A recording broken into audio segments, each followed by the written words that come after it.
As the West Asia war escalates and enters its 100th day, fresh concerns are emerging for India, not just on the economic front, but also over the safety of Indian citizens caught in the conflict zone. A vessel carrying 24 Indian seafarers came under attack off the coast of Oman, south of the Strait of Hormuz, triggering an emergency response from Indian authorities. While all crew members are safe, the incident is the latest in a series of attacks involving Indian seafarers navigating one of the world's most volatile maritime corridors. The attack on MT Merriwex follows a worrying pattern. In March, an Indian sailor was killed after the tanker MT Safe Sea Vishnu was targeted near Iraq. In April, two India-flagged ships came under direct fire in the Strait of Hormuz. In May, the cargo vessel MSV Haji Ali sank off the Omani coast after a suspected missile or drone strike, forcing all 14 Indian crew members to abandon the ship. As tensions rise across West Asia, India is stepping up coordination between its shipping, defense and diplomatic agencies to protect Indian nationals at the sea. But with attacks on commercial vessels becoming more frequent, concerns are growing over the security of thousands of Indian sailors working across the region. We'll try and get you reactions on this. But joining me right now is Ambassador Bhaswati Mukherjee, former Indian diplomat, Captain Naveen Singhal, who's a shipping expert, and Major General Rajan Kochhar. Thank you very much, all three of you, for joining me. Major General Rajan Kochhar is a defense and geopolitical expert. Well, let me just come straight to you at this point, Ambassador Bhaswati Mukherjee. This is just the latest in a series of attacks, but this is the first, even as the whole West Asia chapter seems to be escalating. Now, Donald Trump seems to have said, stop this immediately, stop the shooting immediately. That clearly isn't happening. What does this attack, which has 24 Indian seafarers at the heart of it, mean for a country like India? Well, Sneha, first of all, those who've been stranded on the Straits of Hormuz for quite a while, and I'm talking about Indian seafarers and all seafarers. Correct. It's a very traumatic experience for them. Absolutely. To be stranded there, they're out of contact with their families. They know that their tanker can catch fire and they can have a horrible death anytime. Some of them are running short of food and supplies, etc. So it is, even from a purely psychological perspective, a terrible, terrible experience for them. Secondly, the amount of money that is spent, let's say you have a tanker which is worth a huge amount of money. You have to use some of your fuel to keep it afloat. So let us say you keep a tanker afloat for one month in the same place, you are actually using up the precious commodity that you are wanting to bring to your country, which needs it badly. You are using it to keep yourself afloat. Thirdly, clearly there is a disconnect between what Trump says and what happens on the sea and on the ground. Because we've been hearing for a long time, for example, that he had ordered Israel and used some pretty bad language, if social media is correct. He did. I was a little surprised at the kind of language. He did. It was part of his quote. So, after that kind of language, Netanyahu still went ahead and did what he wanted, which shows that he has lost his ability to control Netanyahu, who dragged him into this war in the first place. Other American presidents were smart enough not to get dragged into a conflict with Iran. He got dragged in, and now when he is trying to back off, because it is affecting the American economy, his popularity ratings, and his own MAGA base, he is not in a situation to be able to impose the kind of solution he wants. Secondly, if he wants to have a deal with Iran, he has to first rein in Netanyahu, stop the attacks on Gaza and in Lebanon, and then come to an agreement which is more similar to the kind of agreement that his predecessor had made with Iran, and which he rejected in Trump 0.1, which was a big mistake in my perspective. Until he does that, I'm sorry, Sneha, but we are going through a crisis.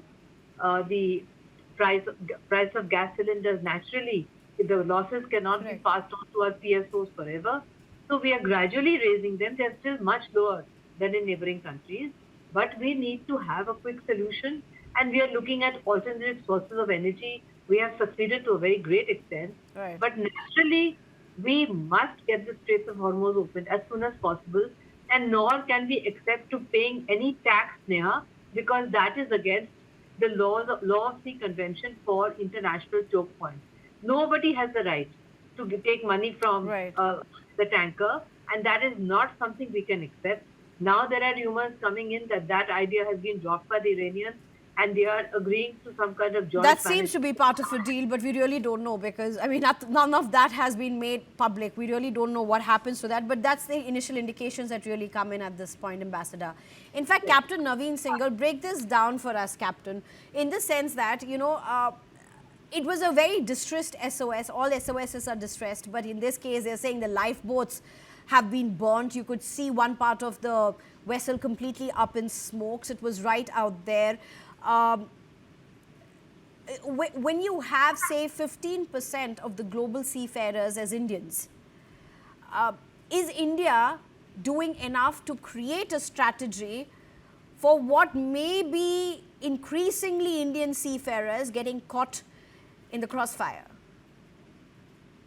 Hi, Sneha, thank you for having me here for this discussion. Yes, in this particular vessel, you can see in the video that there is smoke coming out from the aft portion of the vessel, and that's supposedly from the engine room side.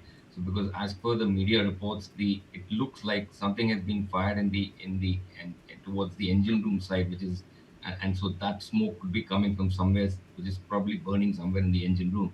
Now, whether this vessel sent an SOS message or it sent a pan, which means the pan message is also an important message, which means an urgency, which means the ship has an urgent requirement, some sort of a. So it could be something to do with an urgency requirement, which means they want assistance, and they're not very far because apparently the ship is just off Duqm, which is off the coast of Oman. So they may have, and the ship is afloat, so it hasn't. So the buoyancy is still there. So the master may have decided to send a pan message, Okay. communicate to the authorities out there, and the authorities apparently have come on rescue. A chopper has come to take them, and yes, the lifeboats and life rafts are generally located in the aft portion where the smoke is. So there is a chance that they may not have been able to use the lifeboats because of the smoke and the fire. It's difficult to say, but that is a possibility. They do have life rafts which can be also thrown, which are somewhere in the a little bit forward, but in the aft portion, which can be used. So the picture is still not clear, but apparently all the 24 have been rescued.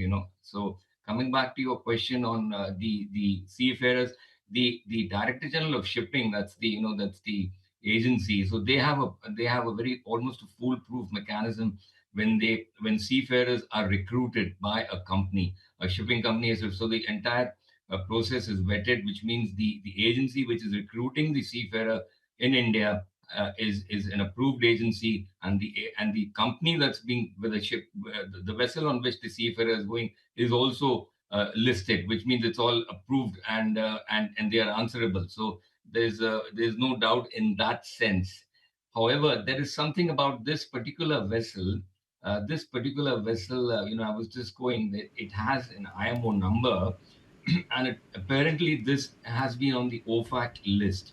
So there is something out there. What is an So OFAT list, sir? sorry. What is an OFAT list, if I can ask you? OFAC list is a list that the U.S. authorities, U.S. government puts it out, and that they do not want anyone to do business with them. So in other words, if a company is listed in the OFAC list, then it's sort of commercially toxic for that company. You get my point. So Okay. if so, in case this particular vessel is supposedly as per Got it. the yeah, so it's in the OFAC list, so it can be troublesome for anyone to sort of charter this vessel because the OFAC list will name the IMO number, and the IMO number cannot be changed. You can change the name, you can change the flag, and things like that, but not the IMO number. So there is some doubts about that as well. Okay, but even if that was the case, the fact remains that there were 24 Indians on board. I just want to come to you, Dr. Rajan Kochar. Do you see a possibility of an emergency crisis response between countries in situations such as this? Because whether it be Hormuz, the Red Sea, you have several other venues also where the challenge is very imminent, and it's not just about Iran, Israel, US, it's also about the Houthis and so many other aspects as well, where the challenge can be very imminent, where the casualties can be very immediate. And it's a given that it's not just India, several other countries like Philippines, which has the largest seafarers. I think India is at the second or third rank of it all. Is there an emergency crisis response, diplomatic channel, or a strategy that needs to be in place, considering we are now again looking at escalation of the West Asia crisis? Sneha, all this thing is in place because Indian Navy has a role here, and we have seen a large number of ships of the Indian Navy are stationed in all areas of the Indian Ocean as well as the Mediterranean Sea and other areas, especially the shipping routes and especially those routes which are vulnerable to piracy, Somalia and all those countries. And we have seen Indian Navy on rescue missions and who have actually fought the pirates also. So now in this case, we have a presence of the Indian Navy right now in the Gulf of Oman, in the Arabian Sea, and in the approaches to the strait. As a matter of fact, India has launched Operation Urja Suraksha, that is energy security. And under this mission, the Indian Navy has deployed 5 frontline warships to monitor maritime traffic and escort the vulnerable merchant vessels and especially assist the India-bound energy shipments transiting from the Strait of Hormuz. Right. So we have a system in place, and the SOS call would also go to the Indian Navy because all these ships and the communication are actually linked with each other, and there is a diplomatic channel also actually working at the same time. So I think this it is very important for firstly, Ministry of External Affairs issued a statement that all the 24 seafarers are safe. Correct. So I think that is one significant information which is coming through, especially to the families which are in India. And secondly, I am also given to understand, I don't know how far it is true, that this vessel was not carrying any cargo.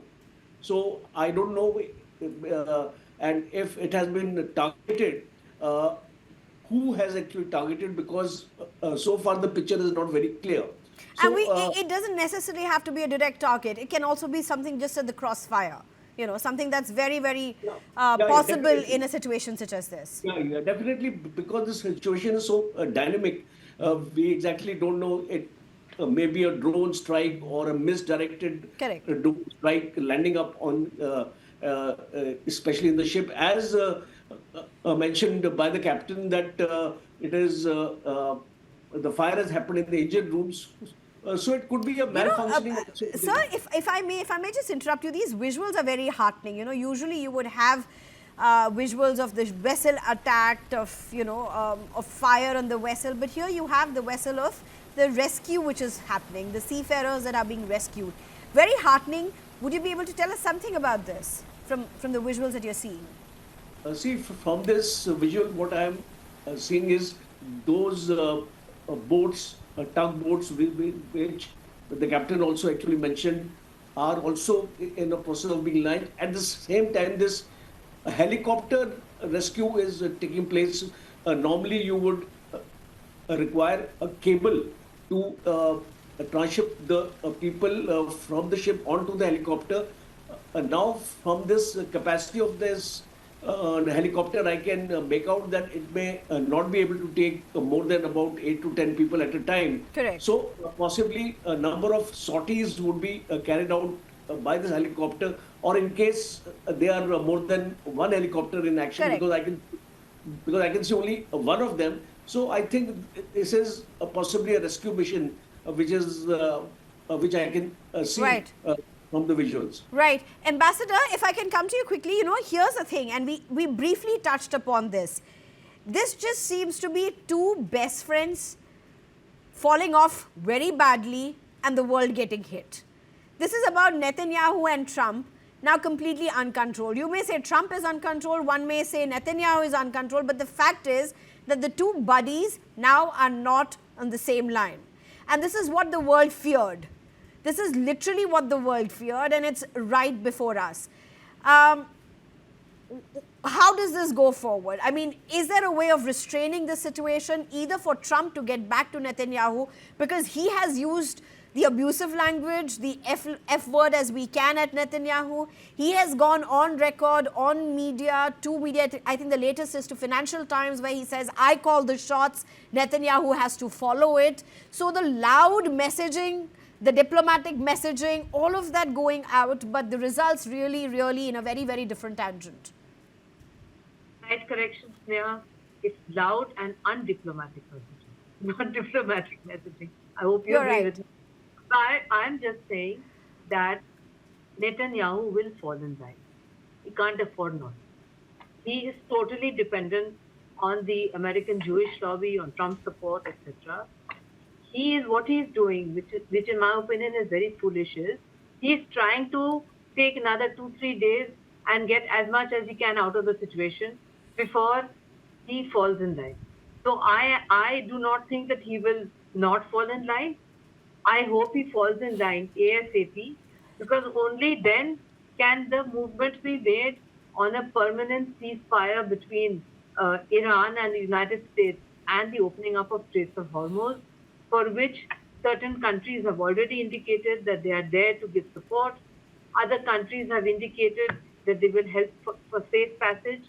And certainly, it will be a huge relief for us in India, because of the many, many other products which we use from this oil and natural gas, which we are only now beginning to understand how it could impact us if it continues indefinitely. So I think all of us are really feeling it. All of us are seeing it. From daily products, of course, right on our faces, fuel, you know, the multiple times that the fuel prices have been hiked. It's for us all to see, and it's not just about seafarers, it's about how a country is getting affected all in all. Absolutely. And that's why I feel, Sneha, that give it another couple of days. I'll be happy to come back on your show. This time, hopefully, saying that, yes, he has been brought under control. He has to come under control, because there are very large stakes for Trump because of the midterms on one hand, and on the other hand, because of the inflation taking place in oil, energy, and other products, including because of his tariffs on imports. Those tariffs on imports, it is the American consumer is paying for it. If you can't get Indian antibiotics at a cheap rate anymore in US, who's paying for it? The American consumer, not us. And that's something which he should have understood if he had some background in economics. So I think he really cannot drag this on beyond the point. Right. So he will definitely, whether with bad undiplomatic language or otherwise, he will definitely bring Netanyahu back in line. That's my view. I think everybody is just waiting and watching when that would happen. Captain Naveen Singhal, I have barely 2 minutes left. Just a last question to you. You know, India has already told, has already issued an advisory for Indians in Iran to leave the country immediately. There are advisories for Indians in West Asia as well. Captain Naveen Singhal, for somebody who is a shipping expert, who has been part of the merchant navy for a very long time, are you happy with how the government and how the country has the back of the Indian seafarers? That's an important question I want to ask you. Yeah, so Sneha, just to come back on the point which General was mentioning, yes, this vessel was in ballast, supposedly. It doesn't have cargo. And the good part is that it struck the engine room and not the forward portion, which is the tank. So there could have been an explosion in that way. So in that context, the vessel is afloat. That means especially if it had the cargo. Coming back, yeah, it's in ballast conditions. So it could have been dangerous, but it had come, stuck somewhere. Even in the ballast condition, ship is not safe because it's got a lot of gases. So that can create problems. Coming to the other question, yes, definitely. As the general mentioned, the naval forces have been coordinating with all the merchant ships flagged in India, even any of the other ships exiting from the Gulf, and they are exporting them to just sort of ensure that the fuel needs of India actually reach the Indian shores. But there's one thing that needs to be pointed out, that now that we are getting oil from Venezuela, which is about, roughly it's going to be 16,000 nautical miles from Mumbai to Venezuela and back, vis-a-vis 2,500 to, let's say, Gulf and back.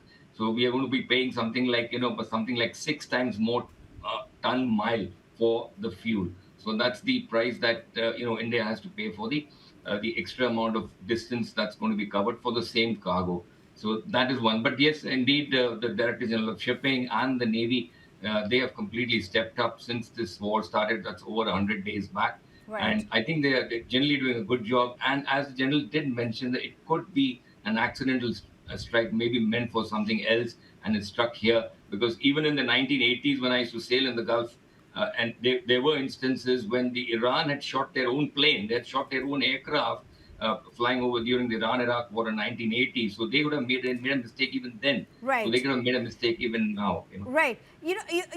Just to add to what you're saying, over the last few weeks, the instances that have happened over the last few months, I think, except barring one, there was no targeted attack on any of the vessels that had Indians on board. So Absolutely. These are all instances at crossfire, and unfortunately, that's an increasing risk, even as the escalation only tends to intensify. Thank you very much, all three of you. Ambassador Bashmati Mukherjee, Captain Naveen Singhal, and Major General Rajan Kochar, thank you so much for your time.